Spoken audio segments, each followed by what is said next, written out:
ಹಾಸನ ದುರಂತಕ್ಕೆ ಪ್ರಧಾನಿ ಮೋದಿ ಸಂತಾಪವನ್ನು ಸೂಚಿಸಿದ್ದಾರೆ. ಸಾಮಾಜಿಕ ಜಾಲತಾಣ ಎಕ್ಸ್ನಲ್ಲಿ ತಮ್ಮ ಪೋಸ್ಟನ್ನು ಹಾಕಿಕೊಂಡಿದ್ದಾರೆ. ಹಾಸನದಲ್ಲಿ ನಡೆದಿರುವಂತಹ ಹೃದಯ ವಿದ್ರಾವಕ ಘಟನೆಯ ಬಗ್ಗೆ ಅವರು ಬೇಸರವನ್ನು ವ್ಯಕ್ತಪಡಿಸಿದ್ದಾರೆ. ಗಾಯಾಳುಗಳು ಆದಷ್ಟು ಬೇಗ ಚೇತರಿಸಿಕೊಳ್ಳಲಿ ಅಂತ ಹೇಳಿ ಹಾರೈಸಿದ್ದಾರೆ. ಮೃತರ ಕುಟುಂಬಕ್ಕೆ ತಲಾ 2 ಲಕ್ಷ ರೂಪಾಯಿ ಪರಿಹಾರವನ್ನು ಘೋಷಣೆ ಮಾಡಿದ್ದಾರೆ. ಗಾಯಾಳುಗಳಿಗೆ 50,000 ಪರಿಹಾರವನ್ನು ನೀಡಿದ್ದಾರೆ ಪ್ರಧಾನಿ ಮೋದಿ. ನೋಡ್ತಾ ಇದ್ದೀರಿ, ಎಕ್ಸ್ ಖಾತೆಯಲ್ಲಿ PMO ಇಂಡಿಯಾ ಅವರ ಅಧಿಕೃತ ಖಾತೆಯಲ್ಲಿ ಹೀಗೆ ಹಂಚಿಕೊಂಡಿದ್ದಾರೆ.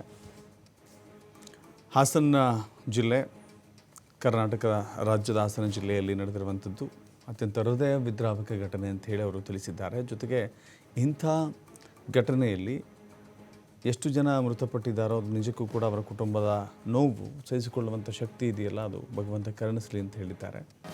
ಅದರ ಜೊತೆಗೆ 2 ಲಕ್ಷ ರೂಪಾಯಿ ಪರಿಹಾರವನ್ನು PMNRF ಅಂದರೆ ಪ್ರಧಾನಮಂತ್ರಿಗಳ ಪರಿಹಾರ ನಿಧಿಯಿಂದ ನಾನು ಕೊಡ್ತಾ ಇದ್ದೇನೆ ಅಂತ ಹೇಳಿದ್ದಾರೆ. ಜೊತೆಗೆ ಮೃತರ ಕುಟುಂಬದ ಪರಿಹಾರ 2 ಲಕ್ಷ ಆಗಿದ್ದರೆ ಗಾಯಗೊಂಡಂಥವರಿಗೆ 50,000 ರೂಪಾಯಿ ಕೊಡ್ತೇನೆ ಅಂತ ಹೇಳಿ ಘೋಷಣೆ ಮಾಡಿದ್ದಾರೆ.